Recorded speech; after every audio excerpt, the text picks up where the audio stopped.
But it's my job to make sure everybody goes home, not just today, right? But it's my job to make sure everybody goes home for these next 25 years. So if that means I have to fight to get my guys out of here, that's what I'm going to do. Yeah. R&B podcast coming at you live. Coming at you live. It's that R&B podcast for you today. And oh man, what episode is this? 34? This is episode 34. All right, welcome back to R&B podcast, episode 34 with Russ. With my man Blake. With Blake. And special guest, another one. Man, this is a cool one for y'all. Fighter Leedell Bunton of the Phoenix Fire Department. Thank you for joining us today, big man. Appreciate y'all having me, man. I'm a friend of the pod, man. I appreciate it. Yes, good to have you. We go way back, the three of us, to the 12-year-old football. That's crazy. On the Rebels. On the Rebels. Yeah. Shout out to Leedell Senior, one of our coaches on that team. For real, great coach. David Gamage, head coach. And man, it's full circle, right? You think about those times being little knuckleheads, and none of us thought that we would be in the position we are today. I can say that for all of you, right? So thank you for joining us, fellow. We're gonna have to talk a bit about what you do.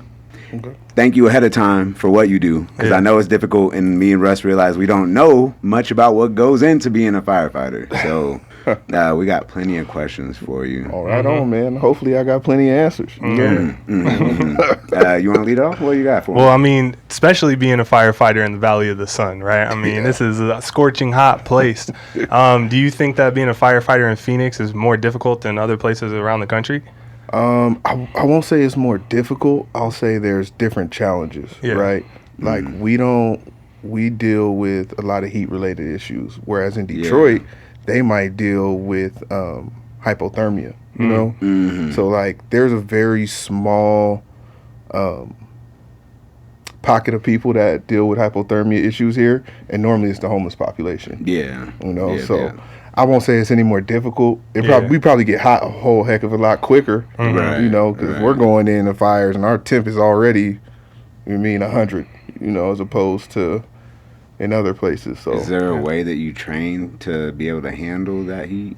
Honestly, we just put all our stuff on and go work out. Like we call them skills courses. We drag tires and use sledgehammers. Like, I take a tire from the station and there's a hill behind Desert Vista, and I'll put all my stuff on and just drag the tire up the hill once or twice, and I'm done, man. In this heat? Bro, you have to. Oh, man, yeah. Because, you know, the last thing you want is, the last thing I want, right? I know I have enough for the fire to do it, put the fire out, do what I need to do. But after the fire, when the cameras are there, nobody wants to be bent over, throwing up. You know what I mean? You don't want to look bad. You gotta still present strength. Like once that interview is going on, and y'all recapping what happened. There is a little PR side to firefighting, right? You don't always think about that. And then, so what's the most calls that you've had to respond to in a shift? Oh, bro, I literally just had that about a week ago, maybe. So I have a home station at Station 58. That's on 51st Avenue and Dobbins, right? South side for the people that don't know. Well, I was driving the fire truck, and that's a different qualification. So they sent me up north to like 3rd Street and Dunlap, I'll say, or 3rd Street and Hatcher. Well, we ran 30 calls in 24 hours. Oh, man. Yeah, that's legitimately a standing 24. Wow. I want to say we had one fire. We had a couple car accidents, at least 2, a whole lot of sick people. I actually ran on one of my older cousins that I had no idea lived in the area. Oh, wow. You know what I mean? Like, wow. Interesting. Yeah. You know, and then it was just ridiculous, bro. It was absolute mayhem. I did not expect you to say that. Mayhem, like, bro. I mean, it makes sense though. What's like the normal radius between fire stations? So it's crazy, right? Because, like I said, I'm at 51st Avenue in Dobbins. Right. So my range of calls literally runs from 35th Avenue. We'll just say baseline, right, So from 35th Avenue to 75th Avenue. Oh. And yeah. Yeah. And then it goes from about the mountain, so South Mountain, because we're right up against it, to what's the street just north of Southern? So whatever street is just north of Southern before Broadway? we hit Broadway. Yeah. Oh, okay. Yeah. So we go literally that far and that wow. wide because there's no other stations around. But Okay. Dang. yeah. Dang. I'm wondering what's it like when you're driving a fire truck and you have like civilian drivers around you that aren't adhering to your signals. Like, what do you do in these situations? I wasn't gonna give a professional answer, but I'm gonna be real. Y'all my guys. Y'all are my guys. We do the same thing y'all do. Somebody will let you over or something. Come on, come on. Especially if we go into a fire or something. Like, it's frustrating. I bet. And then for me, I'm scared because the last thing you want to do is become a part of the problem. You know what I mean? Yeah. So because I'm driving, I like to slow myself down a little bit and really see what's going on. But at some point, man, it's like, move. And I love my horn. Yeah. You know what I mean? I got a horn on my side. The captain has one on his. Yeah. And I tell him, hey, man, don't touch my horn. Oh, that's interesting. So you can both be firing off the horn if you need to? Oh, yeah. If he's like, hey, you're not being assertive enough, or you take over. I see. Yes. Yeah. Okay. And I got to tell him, don't touch my horn. Because I would think, y'all think it's just me that has it. You know what I mean? So if we're sitting at an intersection and he doesn't feel like the car in front of us is going fast enough, he'll hit the horn. Yeah. It's like, hey, man, they're going to be mad at me for that. Like, what? Yeah, so it's not like a CDL to drive a fire truck, is it? Like, it's way different? Bro, I got off of probation. So we had to do a year probation. We did 3 months in the academy and then 3 months at 3 different stations, and then they kicked us out, right? Excuse me. My first shift off of probation, I was what they call the senior firefighter. So we had a guy fresh out the academy, me, and then the guy driving had time off. So they said, hey, man, you're up. What? What do you mean I'm up? I'm up for what? Yeah, you got to drive until he gets back. So that's literally how you learn to drive. Yeah. All right. Yeah. So you just hit the streets on a real call. On a real call, bro. Wow. Yes. So had you done like a simulator prior to that, or how does that go? In the academy, they'll put you behind the truck to like driving around the little academy, or we have a driver's training track, so they'll put you through that. But you don't get any real life experience until. Wow. So you got the adrenaline going when you're like trying to manage this giant vehicle. I didn't even know my job really well as a firefighter yet. You know what I mean? Like, I'm still thinking about what I'm going to do when I get off the truck. Like, Wow. Now I have to drive? Oh. Yeah, I feel that. I mean, there's a lot of... We were talking about the similarities in, healthcare and first responders and what we deal with. And a lot of those things you do just have to learn on the fly a little bit, because there's only so much you can really do to simulate the experience anyway. And you don't want to waste time trying to act like this is going to prepare you when it's like, no, you really got to go in and do it, right? It's a very hands-on industry, unfortunately. Definitely. There's pros and cons to it. There's a steep learning curve, but it develops you very quickly, right? Yep. And we talked about you trying to go into this profession as an 18-year-old, and met a little pushback there, which is kind of understandable. Yeah. I'm sure there's several reasons for that, right? Oh yeah, man. Yeah. It's on a couple different levels, right? It's stressful even when you're not there. Right, because at 18, I thought I had a support system that wouldn't have been good for me here. You know what I mean? So dealing with the stuff that I was dealing with, and I mean, I y'all might know, I think y'all know, bro, I grew up in the church. You know what I mean? Like, faith-based background, all of that. You know what I mean? But when it's 2 a.m. and you ain't been to sleep for 3 days because you can't get, your mind is shut down, like... Yeah. What do I do? You know what I mean? Who do I lean on? Where do I go now? Bro, at 18, this job would have broke me. Yeah. You know what I mean? Like, it wouldn't have been good. Yeah, you talked about as you were driving, you had the awareness to kind of slow yourself down before you arrived to a scene. At 18, did you have any of that tools in your mind? At 21, Yeah. when I first got hired, I didn't have that, bro. My first fire, it was like 3 a.m. I'm half awake, right? excuse me. I see the smoke. We get there, and they had a helicopter that was shining light on us. You know what I mean? Videoing or whatever. I'm supposed to be focused on my job. I'm trying to be cool, right? I'm going to kick the door open. My captain's like, you don't have to kick it. No, I got it, right? I got it. You're lying. Bro, I have to kick the door open. I promise. I kicked the door, bro, and it doesn't move. I'm glad you said that, though, because I was thinking in my head, I was like, how many doors you kicked open? I kicked the door and it doesn't move. Jeez. So now it goes from, hey, we're professionals. You know what I mean? To, well, now this is a pride thing between me and this door. Yeah, you got to kick it again. Yeah. Ding. Oh, bro, I kicked it till it came open, right? Yeah, it was unlocked. Bro. Oh, man. The door swings open. Yeah. Right? I grab the hose and I run right past the fire. Right past it. Because in my mind, I don't want these guys to think I'm scared of fire. You know what I mean? I want them to know, hey, man, I'm here to get it on and do a good job. So I run right past the fire into a room with another crew that was coming in through the front door. Oh. And my captain was like, hey, buddy, it's back here. I said, oh, thanks, man. You know what I mean? And put the fire out. Now it's all good. Yeah. At 18, bro? Emotions running. Oof. Flying. Yeah. What? Okay. Yeah. No. We talked about ego a little bit, and Right. you know, I've had those situations in the hospital where it's like a critical event. You want to be the hero, right? So you're trying to be the leader and do things, and right, you gotta slow it down because somebody is a little more experienced than you and should be leading the way. And when they try to direct you, you should take the direction, right? Yep. That's a good lesson to Yep. learn. Yeah. Bro, I don't know how, like, I commend you guys, nurses, and, bro, y'all do the real work. Like, I guess. people think we do a perspective. lot. Man, we patching up and use diesel bullets. We saw our ambulances. We get them to the hospital. But Yeah. the being the first person to see things. So you deal with emergency department nurses, right? A lot. Yeah. And so I'm in the ICU. So they've been bundled up a little bit by the time they get to me, you know, and I Yeah. deal with my own set of gruesome scenes, but I always felt like getting somewhere where there's no background information.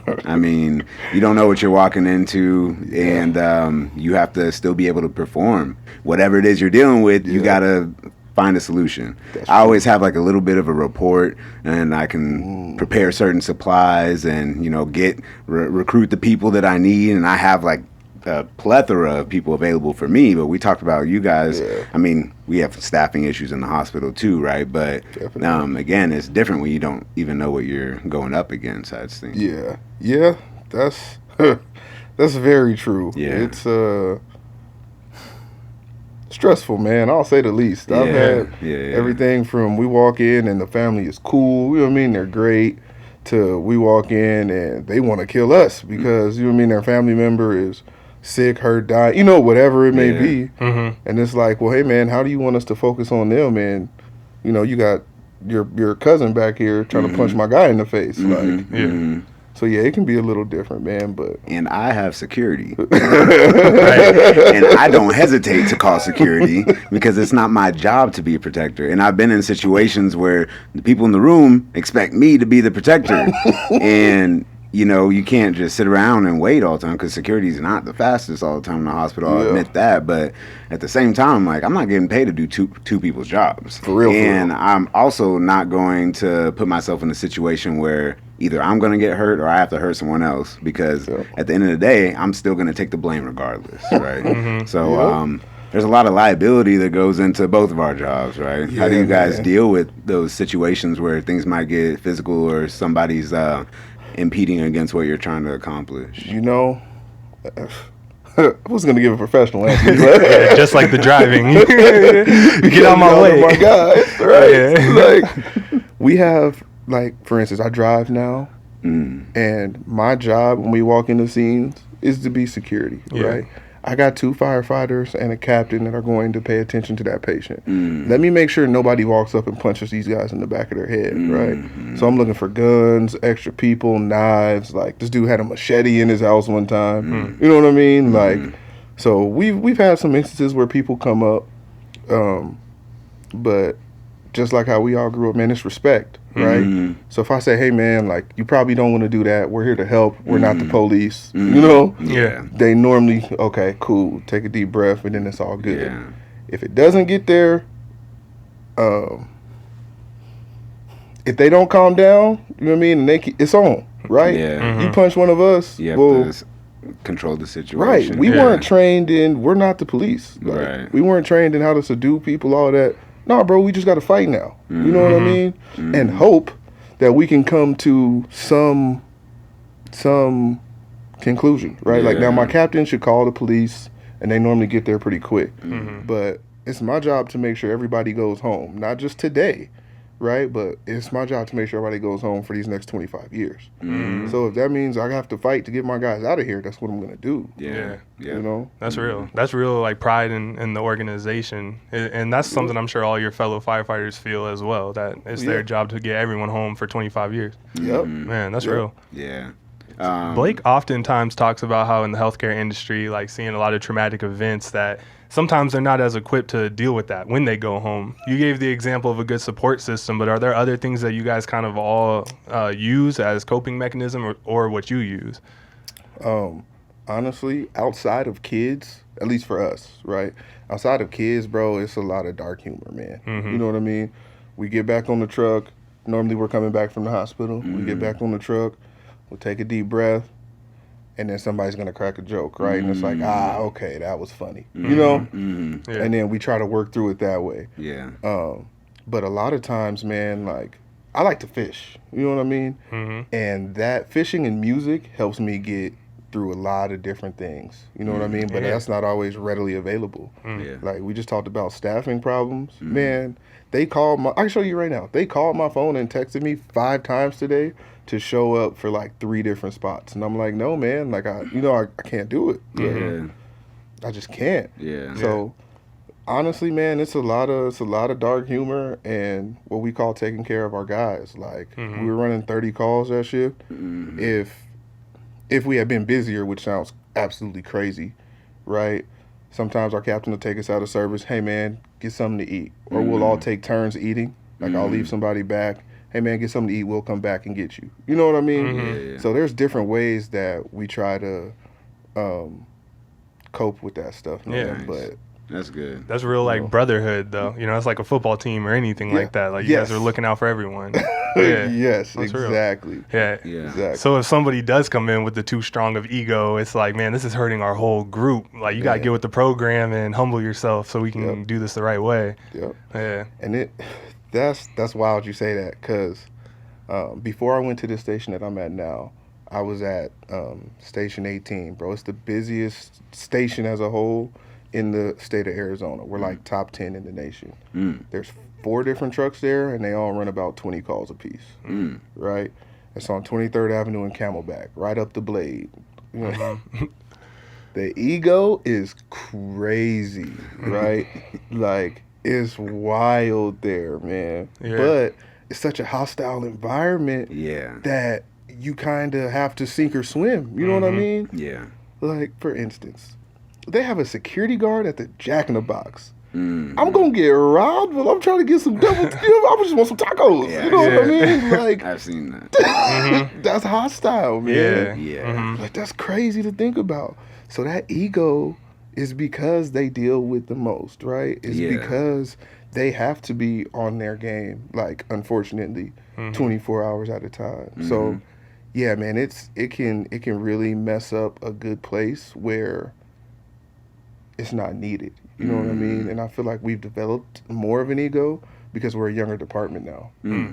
So, Yeah, that's a good point, because a lot of things come with experience. We talk about the maturity in certain situations, and then also the teamwork and the leadership aspect. Some people think that having that macho ego and being like the over assertive male is how you are a leader, and they don't understand the art of cohesion and how you get people to band together and actually like each other and want to help one another, right? Yep. Yeah, and I can see how important that would be and how difficult it would be to maintain that when you lose a lot of seasoned people. And, you know, you see it in the hospital setting too. And, I mean, there's ego on different levels. I don't think I see it as much in the nursing community, but I've definitely dealt with doctors who have a difficult ego, and even other positions within the hospital where you wouldn't really expect. And I always just politely remind people that we're all working together, and none of us are going to get a prize at the end of it. So we're not here to compete, especially if we're not even doing the same job. And then the people doing my job together, we understand that we need each other to be successful. And I work PRN right now, so it's different because I'm dropping myself in a bunch of other people's teams. Like, I'm not really a part of a team, it doesn't feel at this point. So, like a mercenary, bro. Like a mercenary. Yeah. But I always come through and do my thing, and I end up, being I guess, a sticking between everybody still. I know how to bring people together and cultivate teamwork, so I take pride in being able to do that. And it's uncomfortable for me because that's not how I started my career, and it's uncertain. So I guess it is a little more similar to maybe the feeling that you get in that sense, because I really don't have much preparation when I'm going into the day. Oh yeah, it's a 12-hour shift, not 24, and even if I don't get a lunch break, I think I get more breaks than you do if you're going to 30 calls, man. That's wild. Yeah, 30's a lot. 20 is kind of what I prepare myself for in the morning. I think 15 is about average throughout the city now, which is a lot busier. But it's funny you say that, bro, because we have what we call a rover pool. So if you don't have enough seniority in your position to get a spot somewhere, they'll call you in the morning and say, hey, man, you're going here today. And I rode for about 2-3 years, right? So it was one of those where if the guys know you, you're good. You know what I mean? But if they don't know you, well, dang, now do I have to prove myself? And now I'm dealing with people, like you said, who have that macho attitude. I was dealing with one guy who was like, I get there, and I'm early. You know what I mean? I don't have any kids, right? It's just me. So I'm there at 6:45. I'm checking all my stuff off. When a guy rolls in at 7:15, he's like, hey, man, you just take my plug, which means you get off the truck if we get a fire and connect my hose to the hydrant and then come back me up, right? Yeah. Cool. You know what I mean? Hey, man, whatever. Like, normally that's a different conversation. Like, I like to fight fire too, bro. Like, you know? Yeah. But, so he comes in and says that, and I don't know the guy from Adam. You know what I mean? That's the first conversation that we have ever had. And my captain pulled me aside and was like, hey, man, like, he's like that with everybody. Don't worry about it. I know you. You know what I mean? Just do your job. You'll be good. Well, 2 hours later, we get a fire. It is going crazy. We see it pulling out the station. I'm like, oh, you know what I mean? I'm excited. Yeah. Well, we get there. This guy gets off the truck and doesn't have his gloves. Right?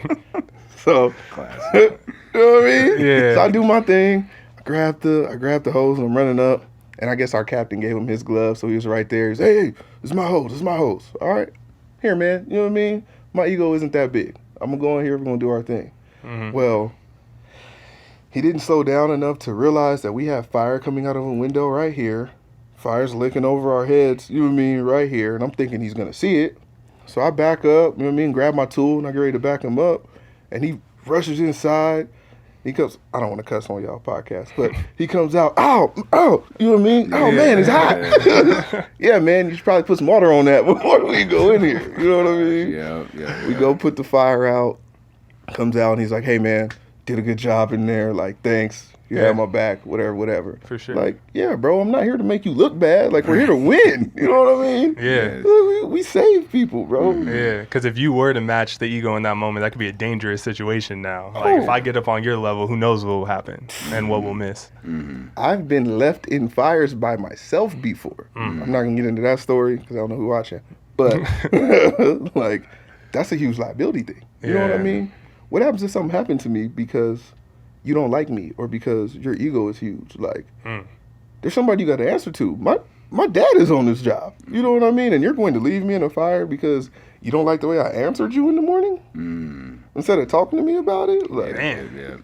Hey, that's real serious, man. How did that feel? So you were looking around, you realized that you were solo. How'd that? I didn't know. I was so focused on what was going on. It was the hottest fire I'd ever been in. My boots were hot. My feet were hot because the water was boiling. Wow. You know what I mean? For me putting most of the fire out. And my cousin was working overtime that day. So he runs inside and he's like, hey, man, what? you in here by yourself? And I was like, huh? You know, it's hard to hear in there. So we put the fire out and we walk outside. And he was like, bro, you were in there by yourself. Like, your crew was out here doing nothing, basically. Oh, okay. You know what I mean? Thanks for telling me. I didn't know at the time. Yeah. I just assumed they had my back. You know what I mean? Because regardless of if I don't like you or not, people could be dying in here. You know what I mean? Like, there's, especially house fires, bro. Right. There's always a chance that somebody isn't there. You know what I mean? Even if they're not supposed to be, right? Even if they're not supposed to be. Like, you shut a door, and it's amazing how much time you have before that smoke or fire gets to you. Like, it's absolutely amazing. So I never put it past people, you know what I mean, being in house fires. And I don't care if I like you or not. Like, let's go in here and do this. We can fight in the front yard when we're done. You know what I mean? Right. Whatever. But but we're professionals right now. Yeah. You know? Yeah. So when you talk about you could close the door and it could take a long time to get to you, do you mean like the people that were already in the home before they called y'all? Like, it's like someone goes upstairs like, oh man, it's a fire. I'm going to just hide in here. But then it's a long time goes by and they don't realize it's just getting bigger and bigger. Yeah. But I mean, like, that whole, like, let's pretend this hallway right here. This whole thing could be burnt to a crisp, bro. Burnt to a crisp. If you shut that door and put some wet towels under the bottom, this whole place will be preserved, bro. Like, there was no fire impingement upon it. You know what I mean? So we really, like, we're a really aggressive fire department because of that, because we've done those studies. You know what I mean? So it'll probably take us, we can get to you within 5 minutes anywhere in the city of Phoenix. Well, we used to. Now it's about 8 to 10. But within that 5 minutes, fire doubles in size every minute, right? We'll just say every minute, 30 seconds to a minute. It's going to take us about 30 seconds to start putting water on that fire once we get there. And that's with any truck in the city. It doesn't matter if they have 24 years on or if they have 2 years. You know what I mean? Everybody is pretty much dialed in to the point where within 30 seconds of us being there, things should start getting better. You know what I mean? So we'll get to you. You give us time, we'll get to you. But close that door, man. Close that door. put that wet towel under it and preserve yourself. I've never heard that, so that's great information. That's amazing. One thing that I'm thinking, because we're talking about dealing with people who could be overhyped, large egos. Have you ever worked alongside someone where you could obviously see they had too much fear in them and they weren't prepared to handle this situation? And how do you deal with that to try to like hype them back up? Honestly, I don't want you hyped up. Oh yeah. I don't want you hyped up. Sure. If you're scared, I would rather you tell me right now, hey man, this is my first fire, whatever. I'm nervous, I'm scared, whatever it may be, right? I'm going to tell you to wait for me at the door. You know what I mean? Because you still have a role, and you made it through the academy, so I know you can do the basics, right? So if it's a fire, I normally tell them to wait for me at the door. We'll do this together, man. We can take this slow. You know what I mean? Go ahead and put this fire out, right? But on medical calls, if I see somebody spinning, I'll send them back to the truck. You know what I mean? Yeah. I go make them my, what do we call them? We call them gophers. Hey, man, go get me this. I don't even need it on the call. You know what I mean? But you exiting the situation is helping us a lot more now. You know? So, yeah, man, I don't like to hype people up if they're not proficient. You know what I mean? There's no time for it. No time. Yeah. Exactly. For sure. Exactly. I've been in similar situations, and it's like you recognize it quick, and you're just like, okay, get in the back, buddy. Like, we'll take care of it. Like, there's somebody. Either I'll do it by myself or pull somebody else in, but I don't have time to be explaining to you what to do. Right. For sure. And We'll talk about it later, so this doesn't happen again. That's what, right now we got to take care of this. For real, that's what makes this, more real, because in a, say, sports basketball game, if you're guarding LeBron and you're afraid of it, your veteran teammate could just give you a few words. But if you're fighting a fire, it's like we kind of don't have time to see if you're going to receive this. Maybe it's next like, game. Yeah, we'll go talk about it in the film room later on. Yeah. Do you guys study film? Is there like a film process? So yeah, we have. So it's weird, right? Yeah. Like, but that's kind of why I'm here, because it's just like playing ball. You know what I mean? So they give you videos to watch in the academy of how to do stuff. Everything has steps. We do everything the same way. So yeah, we watch film, bro. And I was taking people reps just like I would in football. I'm gonna cut in front of you, bro. If I know you're sorry, bro, like I'm gonna cut in front of you. Or if you're super good at what you're doing, like I never went through the 1 and 2, and there were guys that went through the firefighter 1 and 2, so they knew everything. Hey man, I need these extra reps because I didn't do that. You know what I mean? So yeah, bro, we watch a lot of film. You know what I mean? They call it buffing out, like we're fire buffs. Yeah. Hey man, I just want to go home. You know what I mean? Call it what you want. Like, I don't want to go home. Yeah. I hear that. Yeah, the studying is important. There's a lot about fire safety that I don't think I'm aware of. Do you do any like public education? Do you guys like go talk to schools or any groups to like make sure that people know what to do in the case of a fire or avoid the fires? Yeah, so we've done a really good job with that as a department. But we have a whole like section that's dedicated to just sending people out to schools and different things of that nature. So yeah, man, we do that, but it's real basic stuff. You know what I mean? Like, hey, have a plan if there is a fire to get out. Where is everybody gonna meet at? You know, like make sure you put. It's amazing how many people don't know to like close their candles or put their candles out before they go to sleep, before they leave town. Like, Yeah. And it's like, oh, hold on now. Like, I get it. You think it's concealed to this little, you know what I mean, thing, but there's a lot of other factors that you're not thinking about. Right? So, you know, it's little things like that, man. It's nothing too grandiose, bro. It's Yeah. And I've said with my patients, you know, I can't consider anything to be common sense or like automatic knowledge. Like nothing's really common sense. Like the simplest things. Like if you haven't learned it, you haven't learned it, right? We learn different things, different places, from different people in different ways. And that's just the world. Absolutely. So I have learned to be patient in people's knowledge when it comes to their bodies or their health. And sometimes they've been told these things many, many times and they are basic, but we're all in different levels of intelligence. For real. Yeah, so I can see how that could be maybe frustrating at times, especially when you go into situations and you're like, why did you do this? Yeah. Bro. Because now like we're in danger and you just made this very simple mistake. So I was going to ask, what's maybe one of the dumbest things that you've walked into? We had a guy call us because he had a nightmare. You know what I mean? He had a nightmare. And again, we're professionals, right? Sure. So we show up. Hey, man, well, what was your nightmare about? You know what I mean? He had monsters under his bed, right? So we checked under his bed, checked his closet. You know what I mean? I tucked him back in.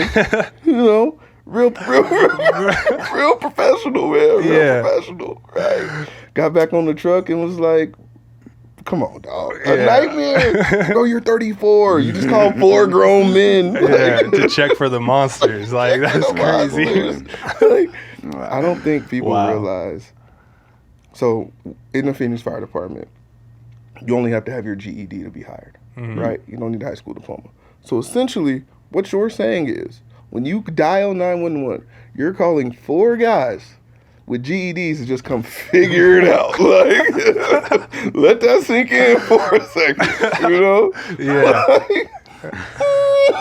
Yeah. Now, how do they decide if it's going to be the fire department or the police or both? Okay. Normally there's a rundown. So our dispatch, they got their own little system that they run through, right? It's the same dispatch between PD and fire, though? No, we have 2 different ones. But they work so closely together that I can, you know, switch my radio and I'm talking to PD dispatch. So when you call 911, it goes directly to the police first. Okay. And then if you say, hey, my house is on fire or I'm sick, then they send it to us. Well, through recent years, the police department has been so depleted, I'll say, with officers and stuff, that they just start sending fire trucks. Like somebody sleeping in their car, somebody not answering their door, right? Somebody sleeping on the ground. Those are all police department calls. We don't know why they're sleeping in their car. We don't know what they have. Like, you know what I mean? We was on the south side and my senior firefighter tried to tell me to crawl through somebody's window because they weren't answering their door. Hey man, you know where you at? Like, I got family that live around here. That's not gonna end well. You know what I mean? No. Like, so it's what? Yeah. So it's sorry, to answer your question, they got their own process. We don't know what it is. We just know when those lights come on to get on the truck and figure it out. Yeah. I assume. So they trigger something that, okay. Exactly. Interesting. And as long as you don't say nobody's being beat up, stabbed, or anything like that, they'll send us. So. It's a wide variety of possibilities. Man. Yeah. Wide. Yeah. Wide. And then if you get to a situation and you need the police there, do you guys call 911 or you got direct to the police? We got direct. Yeah, we got our radios. I'm not calling 911. You know what I mean? I'm calling on my radio. And I'm going to make it sound, I don't care if it's something small. I'm going to make it sound like we're in the biggest fight of our life. You know what I mean? Yeah. Because you want them to get there. You know? What? What I'm going to do? Bro, I've had a gun pulled out on me before. Like, what I'm going to do? I got boxes with me. I mean, essentially, I'm a nerd with Band-Aids walking up to your door and you pull a gun on me, bro. Like, oh, I'm so sorry, sir. Please don't shoot me. Yeah. You know? Because you guys aren't armed in any situation. I tell people all the time, bro, we are not the police department. We're here to help. They take you to jail. You know what I mean? I don't care what you do while we're here. Just let us focus on this. Yeah. Like, some people are probably pretty ashamed if they started a fire and they feel like it was a boneheaded move. So they're probably like saying sorry. I remember when I was younger, my grandma was really old and she just left the stove on and had this blazing fire in her kitchen. And she just felt like so ashamed of it. Like, I can't believe I'd do that. So I can imagine people are oftentimes like apologizing to you guys. Yeah, and it's a fine balance, right? Like, you know when somebody's made a legitimate mistake, right? So we take that accordingly. We're going to deliver great customer service because really that's all we got, right? That's the reason people supposedly like us as opposed to the police department, because of the way we treat people. You know what I mean? So if you go in there and start talking to people crazy, well, what do you expect? You know what I mean? Like, so yeah, man, we do get a lot of people that apologize. We let them know it's okay. You know what I mean? You're not the only one this has happened to. Right. You know what I mean? Pretty common mistake. Takes a lot of emotional intelligence to be good in that position. Man. Yeah. Like, and I think I've seen a lot more of it now because we've gotten substantially busier. You know what I mean? Guys start getting short with people because they've been working 4 days in a row. You know what I mean? They just seen this guy 3 of those 4 days. I mean, now he's calling us again twice. Just, hey, man, go back to the truck. Like, we got it. You know what I mean? I can still be a professional here. Like, the wear and tear is too much. So. Right.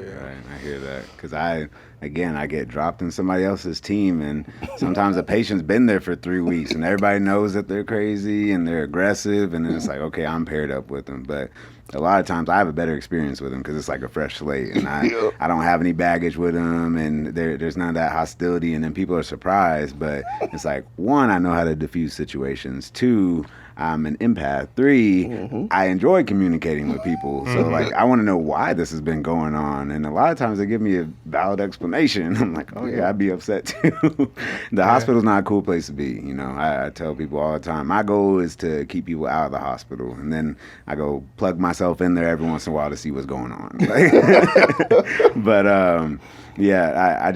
I appreciate what you do, man, so much. I talked to you a couple of weeks ago because they're recruiting pretty heavily in the fire department. And I thought to myself, I was like, could I be a firefighter? What if I went nurse turned firefighter, right? So I was talking to Leedell on the phone. He's like, yeah, give me the process and everything. And then, I kid you not, it was like the next day, I'm watching the news and there's a fire on there. I was like, yeah, I couldn't go in there. It's like, nah, I couldn't do that. Yeah. No. I can do a lot of amazing things, and that's not one of them. So I definitely commend you for that. And so for people listening that are interested in being a firefighter, though, what do you suggest they do? The first thing I suggest you do is get your EMT certification. That's number one. We can't hire you on the West Coast if you don't have your EMT certification. So you can go to any community college and get it. I went to EMS University to get mine because the course was a little faster. But that's the first step. The second step, I would say, is start doing ride-alongs. We've hired a bunch of people recently who I don't think they really knew, you know what I mean, kind of what they were getting themselves into. And it's an eye-opening experience when it's 2 a.m. and you got the crazy naked guy on the street corner that wants to fight. You know what I mean? And nobody wins a fight with the naked guy. Right? Nobody wins. Nobody wins that. So, you know, now they're all flustered. So I would say go do ride-alongs and really make sure this is something that you want to be involved with, something that you want to do, and then start taking the test. We have different testing periods, and you know what I mean, come on. Yeah, so you were telling us a little bit about the Black Firefighters Union, right? Yeah. And so tell us your role and then what the purpose is, I mean. So, like I was telling them earlier, man, I'm with the United Black Firefighters of Arizona, and I'm the community involvement lead. So essentially what I do is, just like you were asking about fire prevention, I go into schools in the inner city so that they can see somebody that looks like them. You know what I mean? And I purposely drive the fire truck. You know what I mean? Look well put together, just so they can see, oh man, that's attainable for me. You know what I mean? Yeah. There's so many guys that have gotten hired. We have about 2,000 members, right, on the fire department. 1,000 sworn, 2,000 sworn, 100 black firefighters. That's it, right? Wow. And that's over recent years. When I got hired, we were at about 50. So they don't even think this job is attainable for them because they've never seen anybody that looks like them. So I do that. We have a Juneteenth event that we do every year that I put on. We're going to have a barbecue coming up. We have a formal event in February that we do. You know what I mean? So I like to be active in the community just to show the presence, you know what I mean, of us here. We donate to a lot of small black companies. You know what I mean? Nice. We do what we can to help build our community, man. Yeah. And then the flip side to that is we help people get hired. We mentor people through the process. Like my mentors definitely helped me in the academy. And then once I got out the academy, like just staying on me about the different skills and how to operate through a system that really wasn't built for us because it was built before we were allowed to be here. You know what I mean? Yeah. So that's a lot of what we do is helping each other. And you don't have to be black to come to United Black Firefighters. We help everybody get hired. So reach out to us on Instagram. Yeah. Nice. Sorry, man. I didn't mean to use y'all platform. No, that's what I wanted great. for. That's what I wanted For for. sure, yeah. Because we need it. We need better staffing in the fire departments, the police departments, the healthcare system. It's important to have people that care about the community. And like you said, it's not necessarily a complicated process. So it's important for people to know that that's an opportunity for them. For sure. It's a great obtainable job, like you were saying, and it develops skills that make you great leaders. You know what I mean? So that seems like the answer to a lot of problems. It's like Turn boys into men half the time. For man. real. Yeah. Yeah. Nice. And it's a good, man. I think it's a good process to go through. We have guys that come to get hired with Phoenix and they end up getting hired with Tempe or Goodyear or Mesa. You know what I mean? It doesn't matter. We're just here to make you better, help you develop these skills. You can still reach out to us. We just helped the East Valley get their United Black Firefighters. So there's 100 of us in Phoenix. There's probably 10 in the other departments, and that's not in each department, that's all together. You know what I mean? So it's important that we reach out and help them too. But yeah, man, I say do it. You would be amazed at the impact that you have. I did 6 months on a fire truck that all we did was go to fires and run calls at the homeless shelter. And they have their own little infirmary or whatever you want to call it. And this lady called us, this nurse called us because she had no idea what to do with this brother that was in there. He was just high, you know what I mean? He literally just high and wanted to roast. Like, that's it. That's it. So I walk in and he looked me up and down and was like, man, you look like a fat Mustang. You know what I mean? Like, oh, okay, that's funny. You know? Yeah. So we started roasting. He was like, thanks, man. I just needed some, I needed that for today. Yeah. Got up and left and was like, hey, I'm sorry. Like, Man. you know what I mean? And sometimes it's that simple. It's that real. simple. Yeah. You gotta try to connect with people. Man. That's it. You never know what's going through somebody's mind. We judge people by their behaviors and don't really always look into the background of what's going on. And you gotta be kind of an investigator in those situations, right? Yeah. And give people opportunity. When we make assumptions, we not only make the situation more difficult, but we don't give ourselves the grace of being able to find a realistic solution. So I appreciate you sharing that experience because I deal with a lot of those people too. Yeah. And sometimes it's like everybody is just throwing their hands up in the air, so frustrated, and you just have like a little human interaction with them and break that wall down, and they typically will cooperate. Yep. Yeah. But not everybody does. Some people, right? But it's always worth the effort, because more often than not, like, I feel like I have the ability to be that one person if anybody's gonna do it. Right? Bro, I talk to people like they're adults and like they're people, and it's okay. You know what I mean? Yeah. That's all it is. I mean, especially in a homeless shelter setting, right? I mean, there's a lot of people just really going through it, especially out here in Phoenix. It's like, bro, let me be completely honest with you, right? Inside of Cass, I was able to see the teacher, you know what I mean, who couldn't make her rent anymore. I was able to see the construction worker who just moved out here from Philadelphia. You know what I mean? I was able to see all these different people who just didn't know, or who lost their house, who couldn't rely on their family anymore, right? And they're coming in, they're getting their bed, they're getting their food, and they're waking up and going to work. You know what I mean? The flip side to that is I was also able to see the people who want to essentially abuse the system, right? They're getting their check. So I was able to see both sides of it, man. And, Yep. And I think that's a big misconception, bro. Like, on both sides of it. It's weird when you talk to different people. Some people feel like everybody homeless is really trying to make it, really trying to do a good thing. And you got to remind them, hey, man, no, there's another side to this. But also, everybody that's homeless is just on drugs. Pull yourself up by your bootstraps. Right. Well, hold on. You know what I mean? Because there's people that are legitimately... The guy, the drawer waiter, you know what I mean, just left Cass, bro. You know? Like, so let's try to be a little more... Because he's working 2-3 jobs. So, yeah, man, that was... Oof. That was a good time, but it was an interesting time. Yeah, I hear you on that. For sure. And that's a good insight right there, because times are tough. The wealth gap is definitely getting wider, right? And everybody's going through something. You only know surface level when you come into contact with somebody, right? Yep. And we all have to take that into consideration. Yeah, that's interesting. So since, as firefighters, you guys do see so much of the inner workings of the city, do you think that a lot of firefighters are in the same... like political party beliefs? Do you believe that? Or is it split in the fire department like 50-50? We're a microcosm of society. True. We are a microcosm of society.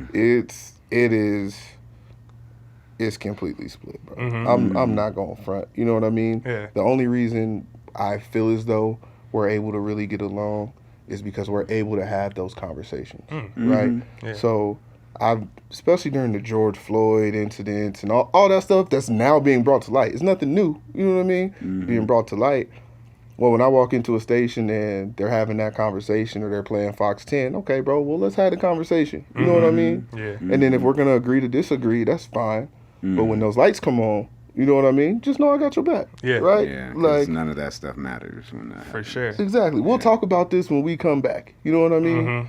And I think that's the only thing that kind of helps separate the fire department from a lot of the issues that we have within society, because I can look at somebody and be like, man, and I've said this, hey, man, I really feel like you don't like people that look like me. You know what I mean? So if we get a call with people that look like me, I'll handle it. You know what I mean? And they're normally cool with that, right? We can have that discussion, and then it's okay after. You know what I mean? We still eat together. We still work out together. We're still going to shop together. It's just coming to a common ground. Yeah. And then respecting each other along the way, right? Exactly. Exactly. Respect is huge, bro. Like, think what you want to think, believe what you want to believe, but please respect me, at least to my face. I don't even care if you talk behind my back. Just show me respect. We'll be cool. We can get the job done. One of the biggest things, and this is going to sound weird, right? So don't judge me. Don't judge me. But one of the biggest things is like, the fire station is just like your house. Everything you got at your house, we got at the station, right? It's like somebody will be washing their clothes, and I'll make sure I go after that person. You know what I mean? So while their clothes is drying, mine's in the washing machine. And when their clothes gets done, I'll fold their clothes up all nice. You know what I mean? And leave it on there. And then, oh, man, who folded my clothes? Thanks. You know what I mean? Oh, yeah, hey, that was me. Yeah, I did it. Yeah, you know? yeah. I know what you mean. Yeah, I do stuff like that too. for real. They'd be like, "Oh wow, like somebody replaced this medication that was running out." I'm like, "Oh yeah, I got you." And then all of a sudden, they want to scratch your back too, and it can be an easy way to be the bigger person. Yeah. Everybody take notes, because I know so many people that have these conflicts, and it's like these feuds that just drag on and on and on. And it's like, what do you think you're gonna get out of this? Like, what are you trying to win, right? And if you just do something nice and act out of love, usually the end result will be in your favor. You gotta take control of the situation. That's the easiest way to do it. Bro, you hit the nail on the head, bro. That's what's up, man. Good. Love to hear it, man. And I'm sure that you've probably taken like some mentor roles for a lot of these newer firefighters that are coming in. Oh yeah. Oh yeah. I feel like I would be dropping the ball if I didn't do what my mentors did for me, right? I have a dad on the fire department. I refuse. I still till this day, you know what I mean? My pops love me, you know what I mean? So he's gonna do what he need to do for me, right? But I refuse to go to my dad with any little issue I have, right? I think since I've been hired, I've talked to him about one issue, and that was because if I didn't, I was gonna punch this guy in the face and potentially lose my job. You know what I mean? But I had mentors that helped me get here that I knew I could go to, that would tell me the right things, you know, like that would take me under their wing, man. So I make it a point to do that. Part of the reason I'm the community involvement is because I have all the black firefighters in the city of Phoenix, I have their number or their email. I can get directly in contact with them, and they normally pick up for me. Also, we have a friends helping friends kind of deal where, you know what I mean, we just check in with people, because I may not see you for a year just because you work on another side of town. So I'm going to call you and say, hey, man, I heard you guys had this call, or I heard you went to this drowning. You know what I mean? This double shooting, like, are you okay? You want to talk about it? Let's go, you know what I mean? Let's go grab some wings, whatever. Like, so yeah, man, that's a huge portion of our system or of our department that I take pride in, man. So yeah, I do take a big mentor role, especially with the issues that I've had on the fire department at 21, bro. I was sandpaper, you know what I mean? I'm strong, fast, you know, like, so I'm able to say, hey, man, it's a wall over there. You don't want to say that to that guy. You know what I mean? Like, kill him with kindness. Yep. Nice. I think that's the biggest thing that I preach now, man. Nice. I love that. Like I said, building boys into men. Yeah. For real? Yeah, so through that process, what do you think is the biggest thing that you've gained from being a firefighter? I'll just give an example. For me as a nurse, I feel like, you know, my empathy is very, very strong at this point in my life, because I've dealt with so many different types of people, different colors, different social classes, different professions, just different everything, different genders, ages, you name it. And all those people I really try my most to connect with, and that's something that I just try to do in my everyday life now, not only because I feel it's important, but because I enjoy it. So for you as a firefighter, in your experiences, what do you think that you've gained that's really stands out the most? Man, that's tough, but I would probably have to say my emotional intelligence. Unfortunately, you know, running the call volume that we have and the different types of calls that we have, man, a lot of us, and I'm no different, we suffer from compassion fatigue. You know what I mean? Yeah. So it's important that we be self-aware enough and have enough emotional intelligence to be like, okay, is this person, or am I really messed up right now, or is this person really hurting? Like, how do I gauge this? You know what I mean? And then how do I react to it? So for me, man, it would definitely have to be my emotional intelligence, bro. Like, it's weird. It's weird going on a baby dying one day, working overtime, another baby dying, right? And then a house fire that same shift where this family just lost everything. And then coming home, hanging out with my girlfriend, and she says, oh man, this sucks. I gotta go buy new shoes because these are dirty. And then she's just complaining about that, like, make you want to flip the switch. Like, yo, I just seen these people lose everything. Yeah. And you complaining over Sperry's? You know what I mean? Girl, Like, man, that's real. Oh man, Yeah, that's super real. because you say that, and I'm just like, it's so hard though, because we grow from those situations in that way, and then we still have to understand and have the empathy that the other people that we care about so much aren't going through that with us, and they don't understand it. And that's something. Ooh, it's gonna make me emotional, because during COVID, that was a tough thing for me, man. I just didn't feel like anybody understood. Yeah. And you can't necessarily just denounce their problems because you feel like you've seen something harder, because that person's having the same level of emotion.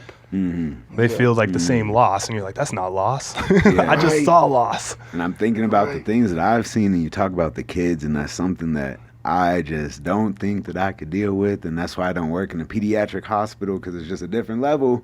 Ooh, I can control who I deal with and what setting I'm in. I can work in a surgical setting. I can work in the hospital. I can work in the outpatient clinic. I can work with adults. I can work with kids. I don't think I could work with kids, man, because I hear stories. I have friends that work with kids, and I don't even want you to have to get into that, because it's just something. It takes a special kind of person, and you don't get time to process it, right? No. And that's the big thing. You got to find ways to cope. So, as a firefighter, do you now? I mean, you've talked about your networking already within the fire community, which is cool. It's very important. I think the only way you can continue to elevate yourself in a professional setting is to get to know people and network and have those people that are above you and those comrades that are at the same level as you as well. So do you get a chance to network with other first responders in the community, like police officers? And I know you interact with nurses, so anything like that going on for you? Just because of the nurse and firefighter stigma, I like to stay away from that, man. I didn't know how deep it was until I started working here. So I don't even approach nurses. You know what I mean? If they come up to us as the United Black Firefighters asking about something, then, we can go from there. But I don't even approach nurses, man. This is something that I like to keep extremely professional. Yeah. So, no, really, honestly, we try to go outside of the first responder community. We do more with the Roosevelt School District. We do more with, like, the different black DJs that are around. We hold our events, or we attempt to hold our events at black-owned businesses. Like, we've got a good relationship with the Doubletree. We've got a good relationship with... what's the rooftop pool downtown? There's a rooftop bar downtown. Not the W. It's another one. No, I'm not sure. I'm trying to think of it, but I'll remember in a second. But we You're build. not talking to party guys over here.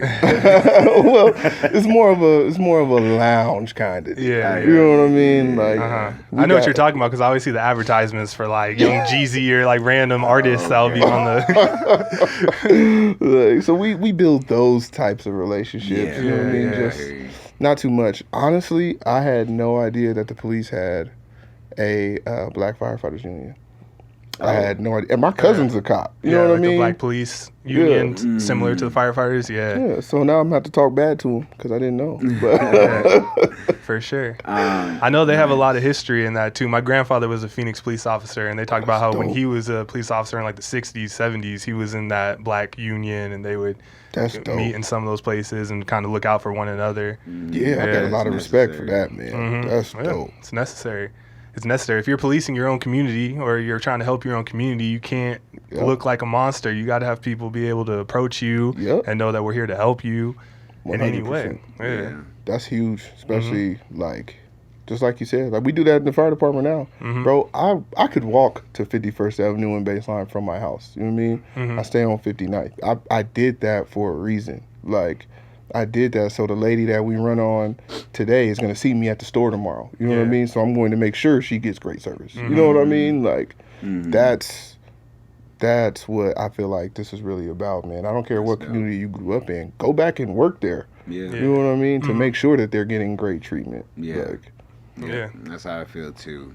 You see, I come into contact with a lot of people that I wouldn't normally interact with, right? And it just gives you more leverage in the community because you know how to get on everybody's level, from top to the bottom. And that's, again, a skill that comes over time with the experience and the maturity. And you really have to immerse yourself in it and be intentional about it, because you can be one of those people that is a little more resistant to being open, right? And we see that with the people we try to work alongside with. Not everybody has the same approach as you and I in our jobs. So, Let me ask you a random question, because there's a phenomenon where people will hear like their phone alarm so often, the ding go off or a text message, that sometimes they like phantom hear it, right? Do you ever feel like you've been conditioned to hear these alarms, and like, are you ever just chilling and think that you hear something going off and you're like looking around? Bro, we can be out all the time. And like, I'm trying to think about where the store is at. I want to say it's Fry's. Fry's has like a new scanning system or whatever. And Sprouts. And whenever they beep their stuff, it sounds like one of our tones going off. So you'll see everybody, you know what I mean? Like, or like sometimes I'll be at home and hear something and look up because I'm looking for the little bar or whatever. Yeah. It's like, man, this is terrible. This is horrible. Alarm fatigue. Yeah, I have that too. On Saturday night, this monitor just all night. They're like, oh yeah, it's reading their heart rate wrong, so we just can't turn it off. I'm like, oh great. Literally 12 hours through the middle of the night, just this little beep, beep, beep, beep. I can like tone it out now, but it's bad because then there's all these different alarms and you need to be aware. And then sometimes you're toning something out and you need to be reacting to it, right? And I remember when I first started nursing, I'd be in the shower and feel like I hear these alarms. I'm like, what's going on? Yeah, it's kind of a crazy experience. Yeah. Then you got to look at yourself in the mirror. Am I going to be like this forever? Right. Oh my gosh, the ringing in my head. I can't get away from it. It's kind of nuts. Bro. It's funny to ask him that. Yeah. Was your dad the first firefighter in your family?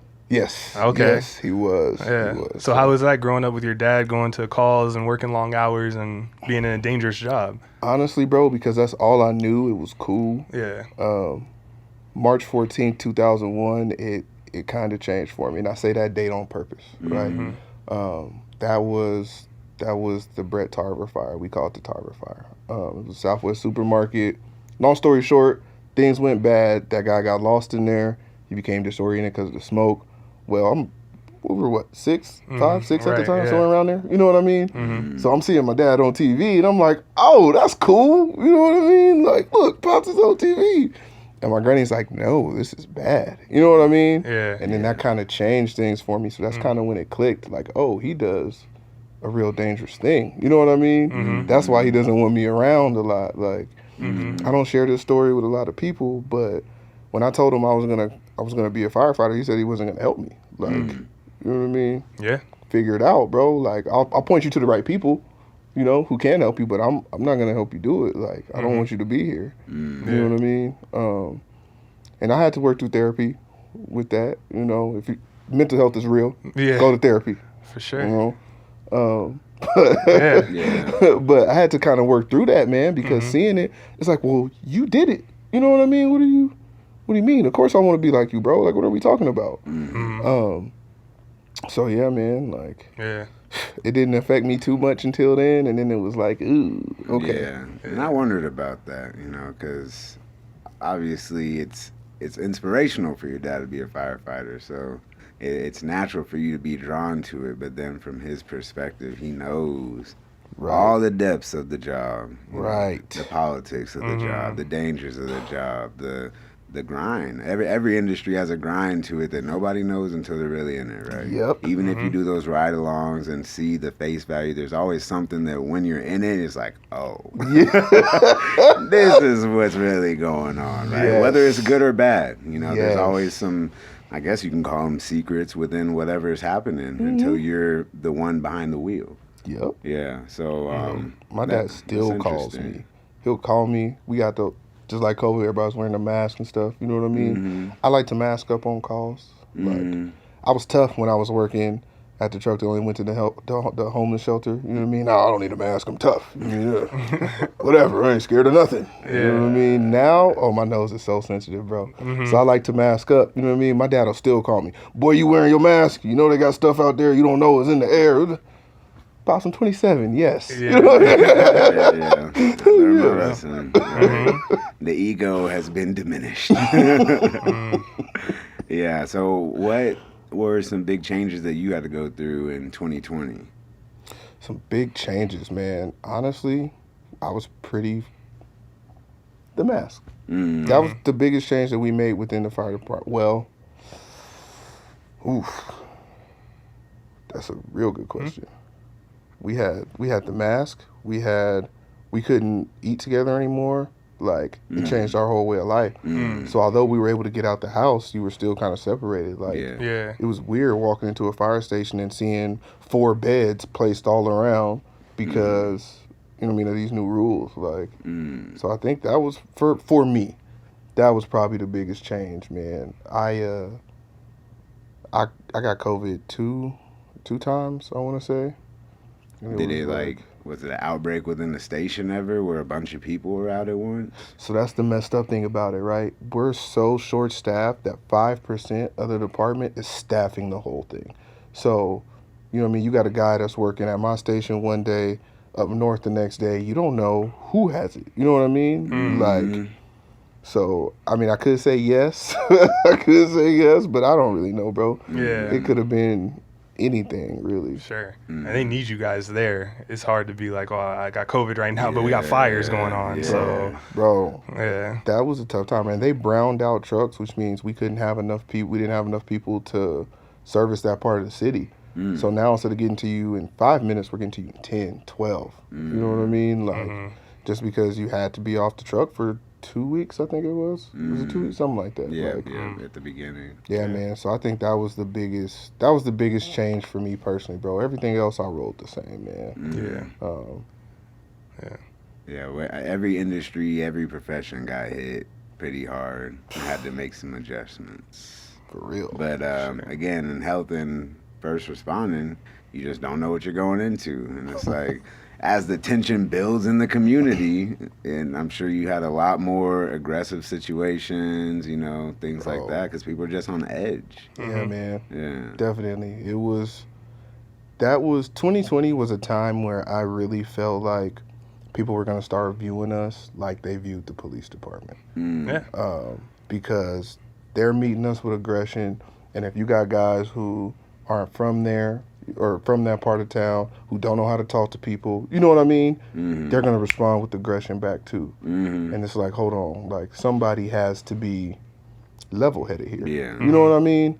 So bro, that was a time where I felt like the fire department was teetering between being the people everybody likes and being the people nobody likes. Yeah. Because you guys are getting calls like crazy, too. Oh, my gosh, bro. Yeah. 22 calls was like a staple for me then. I knew I was going to run at least 22 calls, and I knew I was going to be up 3-4 times after midnight. You know what I mean? Like, have you ever been like scrolling on social media and seen someone hating on the firefighters and you start getting into it with them? No, I ain't never done that. I normally laugh at it because it's funny. You know what I mean? Like, we'll send it to each other, you know, like this It's All Phoenix page or whatever.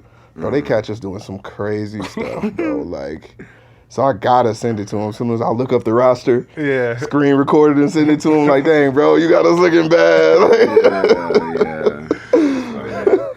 And so you guys have like certain levels, statuses, like sergeant, lieutenant type deal.